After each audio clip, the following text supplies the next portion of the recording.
Hello guys, welcome back to the channel. And in today's video, we will discuss the mistakes what a PCA student makes and they should not.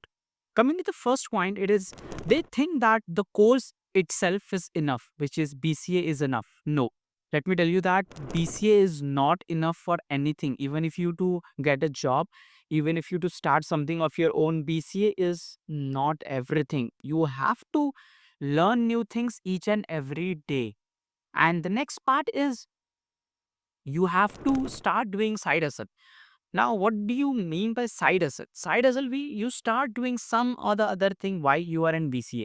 Maybe you start a business, maybe you start learning something which can pay you off, freelancing, anything, but make sure that you start earning money while you are as a student, because that will teach you much more things in life around that what is important and what is not. So make sure that you keep doing those things which is important and which will grow your career in future. Coming to the next point is about extra courses. So you have to buy courses, you have to purchase courses which is realistic and important to you in terms of your career and goal, something which is matching your career, or else it can be something which does not. Maybe a photography course, maybe a video editing course, by learning which you can start freelancing.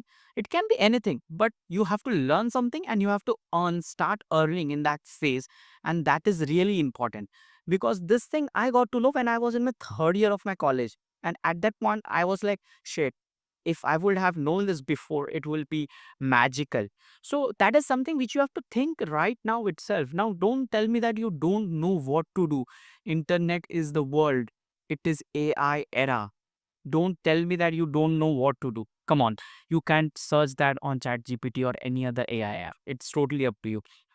Lastly, I will love to discuss about the high-end courses what people are selling around for 20,000, 30,000, 40,000 rupees, and that does not add any value to it or does not give that much credibility. Just people say that 100% job placement guarantee and you will get that job after you complete the course, but that's not how it works. So I will suggest don't spend a lot of money in buying courses, rather than learn things from YouTube. In my case, I have learned whole financing, stock market, and all stuff through YouTube. I never purchased a course to learn that. And books are your friends. You can purchase books and read from that, but don't purchase courses which are super expensive, because there are salesperson out there who can make you feel that this is the thing which is made for you, but that's not. So don't fall in that trap. Learn something, but learn something for free. Start earning by learning something, maybe a videography, maybe photography, anything. You have to start earn. That's it for this video. See you in the next video.